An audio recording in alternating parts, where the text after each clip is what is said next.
Vamos falar um pouquinho sobre predestinação? Está escrito na Bíblia e a gente tem que entender e não duvidar. Efésios 1, no versículo 5 e também no versículo 11, diz que nós fomos predestinados por Deus. Está bem claro isso lá. Mas em Romanos 8, 28 é onde mais fica claro, e Jesus também falou, eu vou citar o lugar. Romanos 5, 8 diz assim,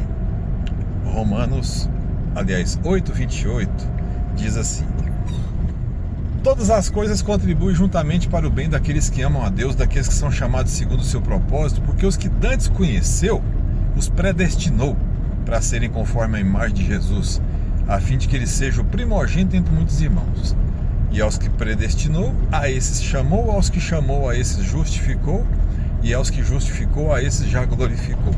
Explicando isso, aqueles que Deus antes conheceu, antes de nascer, predestinou para ser conforme a imagem do seu Filho Jesus, a fim de que ele seja o primeiro entre muitos irmãos, todos filhos de Deus. A esses Deus chamou no momento certo, no momento que ele quis. Alguns chamam de manhã, como em Mateus 20, né? Chama de manhã, outro chama meio-dia, outro chama já de velho, mas ele chama a hora que ele quer.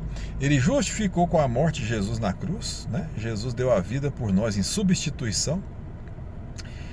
Então, e ele já glorificou, porque ele chama as coisas que não são como se já fosse, porque ele faz acontecer.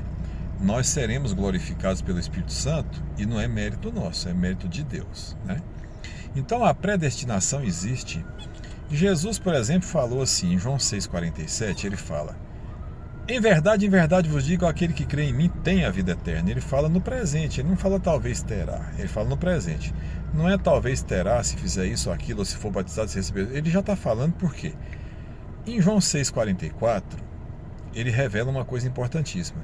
Ele fala: ninguém pode vir a mim se o Pai que me enviou não o trouxer.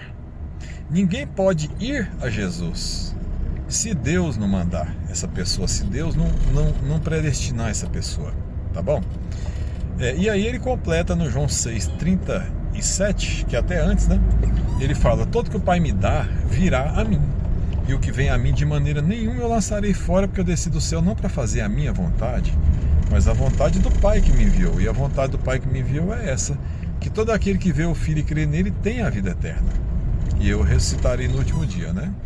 Bom, lá em João 1, Evangelho de João, no capítulo 1, diz que Jesus veio para os que eram seus, os judeus, mas os seus não o aceitaram.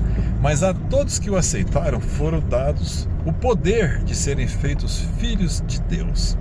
Então muita gente pode dizer assim: então qualquer um que aceitar.